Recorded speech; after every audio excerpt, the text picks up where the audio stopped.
Remember playing musical chairs? When the music stops, you hurry to sit down, but there's always one less chair than there are kids playing, so each round, someone is left out. Well, imagine if you change the game. You add more kids, but not quite as many chairs, and you let kids start buying chairs from each other. What would happen? As the game goes on, we'd probably see each chair get more and more expensive. Now, what if instead of talking about kids circling chairs, we were really talking about Utahns and the housing market?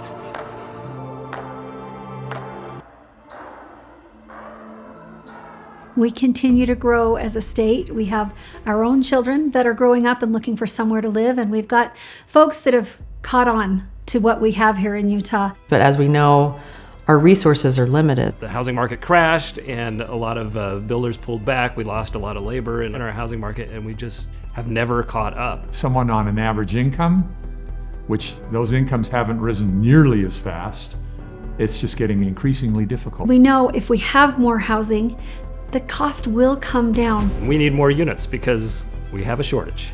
Our own kids and our grandkids might not be able to live here in Utah where they grew up. I am living it right now. I have a married daughter and her husband and their kids in my basement because they can't afford to get into a home. There are many factors that go into the cost of building a home that we can't control, but there are some things we do have control over. There's a lot of research nationally that shows that communities that relax their zoning restrictions wind up with more affordable housing. The theory works.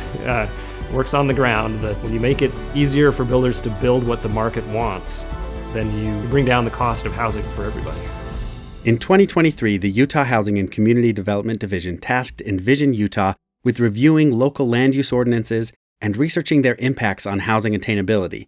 The findings, along with national best practices, informed a set of recommendations to bring housing back within reach. And these are the recommendations. Allow for smaller homes on smaller lots. We did a lot of research. We also talked to developers and cities, and where everybody landed was in the same place, that we need to allow some smaller lots, reduce those minimum lot sizes. Along the Wasatch Front, we're running out of land.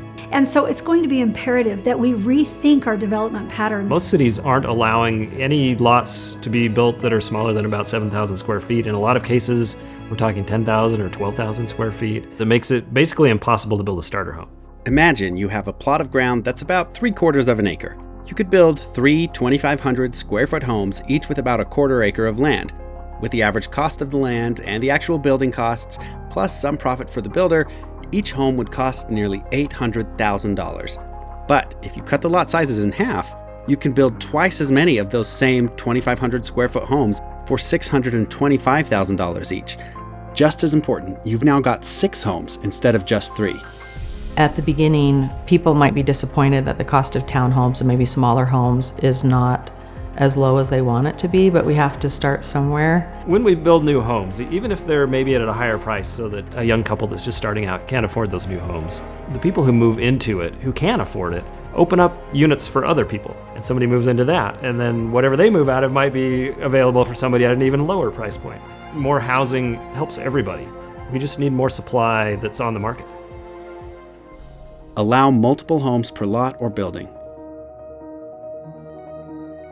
We need a variety of units at different price points. Myself and my growing kids and our parents can all live in the same community because we have a variety of housing types for every stage of life. That's good for a city, it's good for a neighborhood, it's good for families. We have these studies that show that the people that are most active in their local government are the people who are the homeowners of the bigger houses. And so it's just kind of a feedback loop. Why do we keep building single-family homes? Because the decision makers live in single-family homes. It's important for us as leaders to consider the needs of the unseen and unheard people. And oftentimes the people that would live in apartments or in townhouses or whatever, they don't live in the town yet.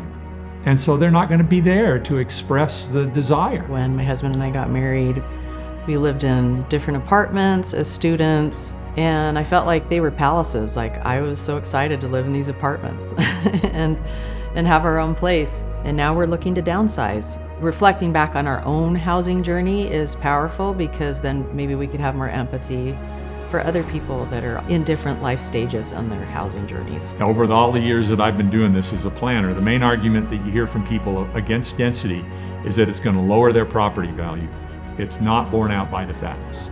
There are actually studies out there now that show when you have higher density located nearby to a single family neighborhood, the value in that neighborhood is no lower, and in many cases actually even somewhat higher. We've seen a lot of communities where young couples move in and they all age in place, and you go from needing a whole bunch of schools and churches to all of them closing at some point and the population declining. So if you can have a variety of housing within one community, it keeps that community much more stable. The other argument that people make is we don't want those people that would live in higher density units in our neighborhood. They don't fit in our neighborhood.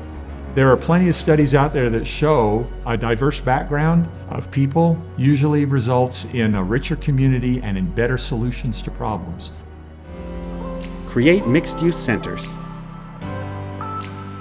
Doing mixed-use development where you mix commercial and maybe office with residential, what that allows is the potential for reducing the need to get out in a car and go somewhere. Better air quality, less water consumption, more walkability, more time with your family or less time in the car. These things matter. Plus, they're more fun and interesting places to live because there's oftentimes much more going on. In the aggregate, they mean better quality of life for Utahns. Not everybody wants to live in a community like that, and that's fine. And not every community should be or needs to be that way. But we need some, because there are plenty of people that would like to live in communities like that. Make it easier to build more housing. These builders, they build in multiple cities. Each city's code is different and complex. Sometimes it can take years to get through the approval process. Which for a developer, time is money. Then we need to make it as streamlined and easy for them to start moving forward. The less these builders have to spend in terms of time and money to get through, and then we can get more units on the ground. They can be built cheaper. I think we probably need to decide more upfront what it is we want to allow in certain areas. And then whenever the development comes in, the zoning's in place, the requirements are in place, and if the development matches it, go to the counter and get your permit and start building. Change can be hard, it can be scary, it can be difficult. I think for all of us, I love what we have here in Utah. I've lived here my entire life, and my mission is to protect what we have. But if our development patterns don't change to allow for different housing types, we will have serious consequences. The cost of housing will never come down. It affects people's decisions to have a family, to have more children based on what they can afford. This is a topic that is so heavy that everybody's got to be talking. And then the solution will be a really personal solution per city. Each community and city in Utah has unique character, unique values, unique identity. We want to preserve the best parts of our communities, but we can increase housing supply and plan for growth at the same time. I believe we really can make an impact. This doesn't happen overnight. These aren't quick fixes. We can't give up. We can't give up on our efforts to be creative in how we're planning and how we're developing and meeting the needs of the people that want to live in our beautiful state. This is what we need to be mindful of. This is what we need to do as a state of Utah. We can get this right. It's imperative that we do.